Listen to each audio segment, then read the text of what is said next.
tampok na kasaysayan ng buhay ni Carlos, kailan naging kasalanan ang umibig? Dito sa ating dulang, mga ginintuang kasaysayan.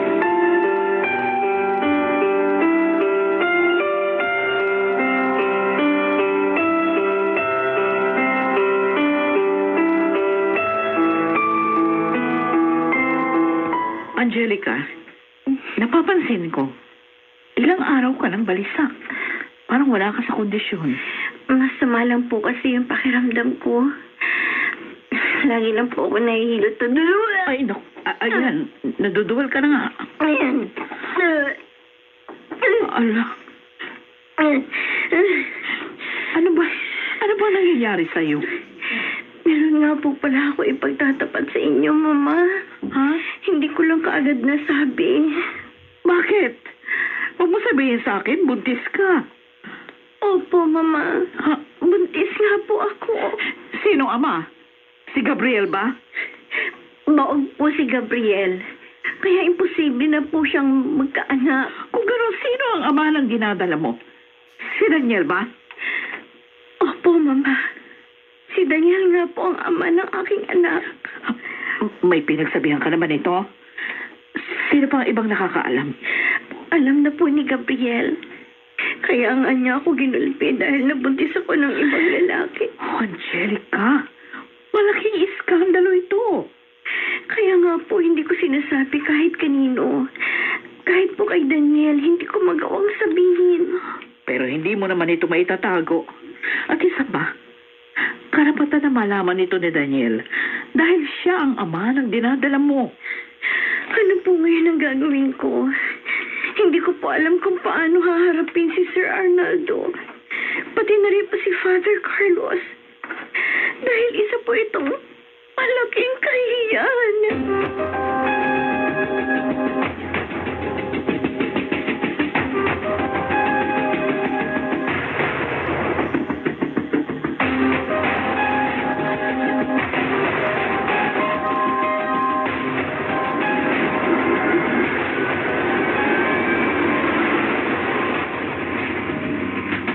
Alam na ba ito ni Gabriel? Oo. Siya nga ang unang nakatuklas. Kaya ganun na lang ang pagkamuhi niya sa akin. Eh si Daniel, alam na rin ba niya? Sa totoo lang, gusto ko nang limitahan ang pagkikita namin ni Daniel. Pero lalo lang niya ako hindi tatantanan kapag nalaman niyang nagbunga ang aming bawal na pag-ibig. Kung ganun, wala kang balak na ipagtapat sa kanyang buong katotohanan? Wala naman akong balak na itago ito kay Daniel at kahit kanino. Pero hindi pa ako nakahanda. Dahil sigurado nga ako sa kanila ako na isa akong immoral. Sorry to say ha, pero kahit noon pa man, immoral na ang relasyon niyo ni Daniel. Sol. At ngayong nagkaroon ng bunga ang inyong kapusukan, parang mas bumigat pa ang inyong kasalanan. Tama ka. Dahil ang bigat talagang dalhin dito sa aking isip at dibdib. Kaya hindi ko na alam kung anong gagawin ko. Hindi mo maiiwasan ang consequence ng iyong malaking pagkakamali. The truth shall set you free, kaya dapat mong harapin ang katotohanan ng buong tapang. Ilang beses ko na yan narinig na ang katotohanan ang magpapalaya sa atin. Pero bakit ganun? Parang ang katotohanan pa ang siyang bumibilanggo sa akin. Hindi ako makakilos dahil ang pakiramdam ko nakagapos ang aking mga paa at kamay. Lalo mo lang pahihirapan ang sarili mo kapag pinagtagal mo pa to eh. You're just prolonging the agony. Kaya kailangan mo nang harapin at ayusin ito sa lalong madaling panahon. Pero paano? Saan ako mag-uumpisa? Mas mabuti siguro kung sina Sir Arnaldo at Father Carlos ang kausapin mo. Alam kong mabibigyan kanila ng magandang advice.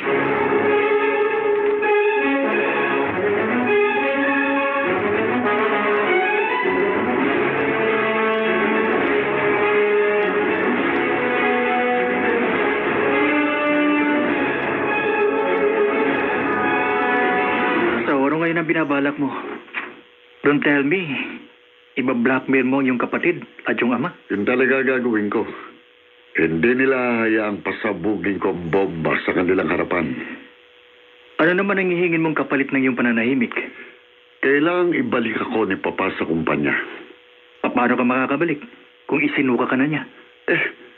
Wala naman siyang ibang magagawa dahil dalawa lang ang kanyang pagpipilian.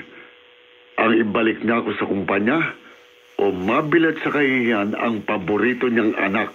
Pero paano kung hindi big deal sa kanila ang pagiging true hermaphroditism ng kapatid mo? May isa pa akong hawak na alas. Dahil na-discover ko rin ang isa pa nilang lihim. At mas mabigat yun. Ano bang ibig mong sabihin? Anong lihim ang tinutukoy mo? Anak ni Kuya Carlos, si Daniel. Ano? Paano nangyari yun? Dito sa ating dulang, mga ginintuang kasaysayan.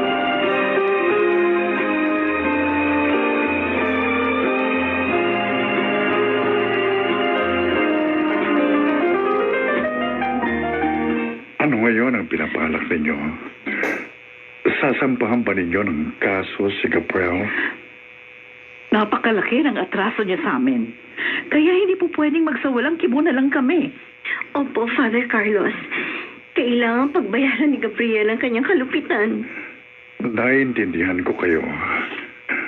At hindi ko kayo masisisi kung iyon ang inyong gustong gawin. Pero baka pwede pa nating maayos ang gulong ito. Si Gabriel lang naman ang laging lumilikha ng gulo. Pinagmamalupitan niya ang anak ko. At muntik na rin niya ako mapatay. At si Gabriel din po ang mastermind sa pagdukot sa akin. At maging si Daniel, muntik na rin mapahamak dahil sa kawalang hiyaan ng inyong kapatid.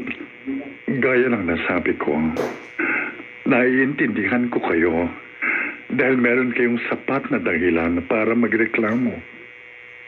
Pero may kasalanan ka rin, Angelica. Father... Sa katunayan, sinampahan ka rin ni Gabriel ng kasong adultery. Pero inurong niya yon para lang magkaayos kayo. Kung ganun, ano pong gusto ninyo mangyari?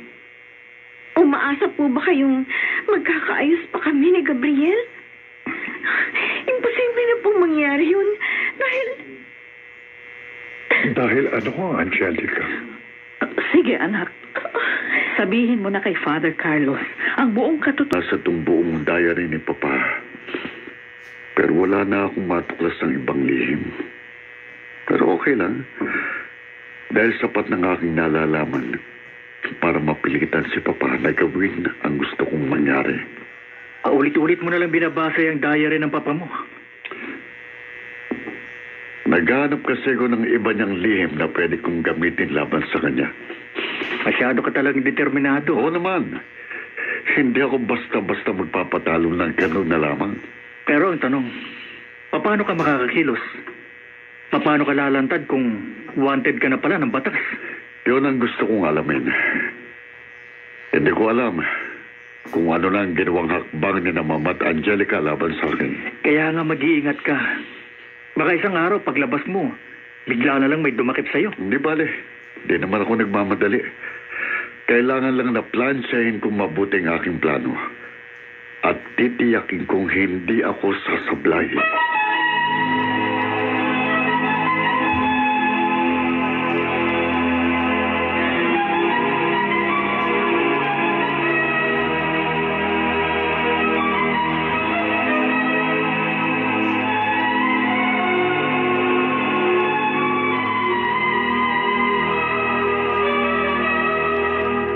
Nasaan na si Daniel?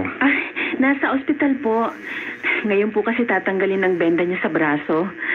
Bakit lumakad siyang mag-isa? Yun nga rin po ang sabi ko sa kanya. Sana bukas na lang. Dahil day off ko, masasamahan ko sana siya. Kaso, ayun po, makulit. Sana sa akin na lang niya sinabi. Para nasamahan ko siya. Nahihiya na raw po siya sa inyo, Father Carlos. Masyado raw po niya kayong naaabala. Kahit kailan, hindi naging abala sa akin si Daniel, Sol. Dahil parang anak na rin ang turing ko sa kanya. Kung sa bagay, kahit naman po sino, mapagkakamalang kayong mag-ama. Siya nga pala, may ba ako? Alam mo na ba ang tungkol kay Angelica? Yun po bang tungkol sa pagdadalang tao niya? Oo. Nakausap ko na siya. Anong payo niyo sa kanya? Karapatan ni Daniel na malaman ang katotohanan. Ganun pa man, kailangan maputol ng anumang namamagitan sa kanila ni Angelica. Sa palagay niyo po ba, papayag si Daniel? Sa tingin ko po, lalo lang niyang ipaglalaban ng pag-ibig nila kapag nalaman niyang siya ang ama ng dinadala ni Angelica. Ako nang bahalang kumausap sa kanya. Hindi ko siya kukonsintihin sa maling landas na kanyang tinatahak.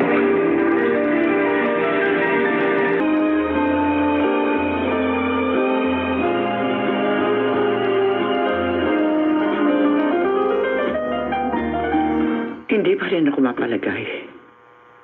Dahil lagi ko pa rin naiisip si Rafael. Matagal na siyang nalibing sa hukay. Pero para siyang multo na muling nabuhay.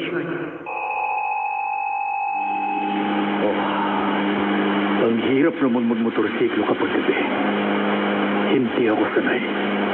Kaya naiilang ako. Teka, parang kanina pa ako sinusundan ng truck sa akin likuran. Diyos ko, mukhang babanggain pa yata niya ako. Hindi. Talagang gusto niya akong pangkain at aabutan niya na ako. Hindi! Hindi!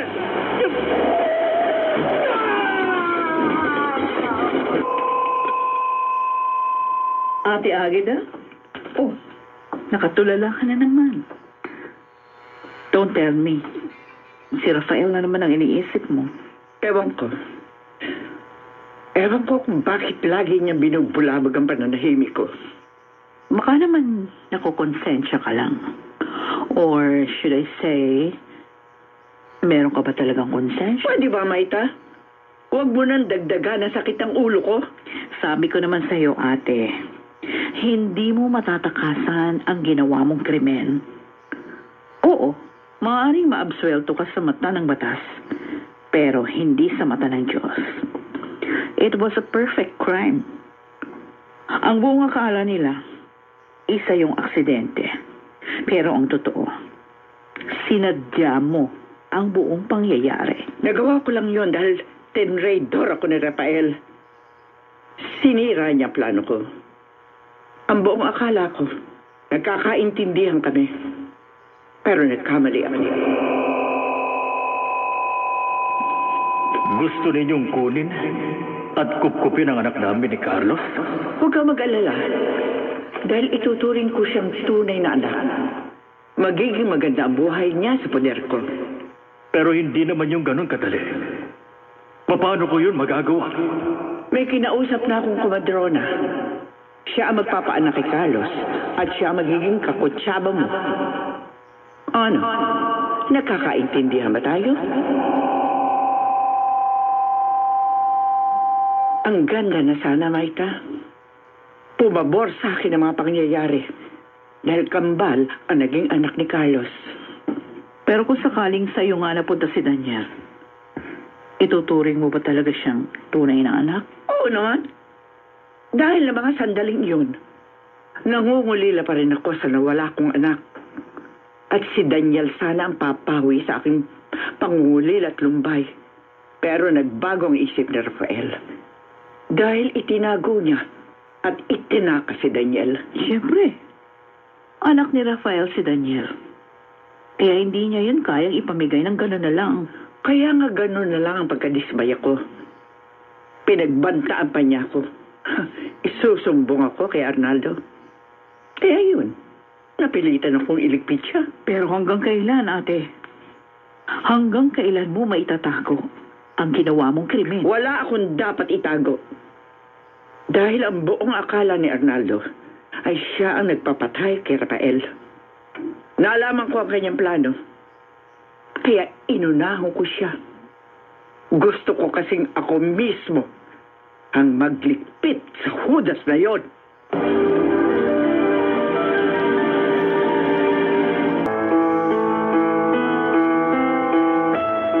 Hanggang kailan nga ba maitatago ni Agida ang ginawa niyang krimen? Samantala, anong gagawing hakbang ni Gabriel laban kay Arnaldo? Magtagumpay nga kaya siya sa masama niyang pinapalak? Mga nagsiganap, Chiquit Amor,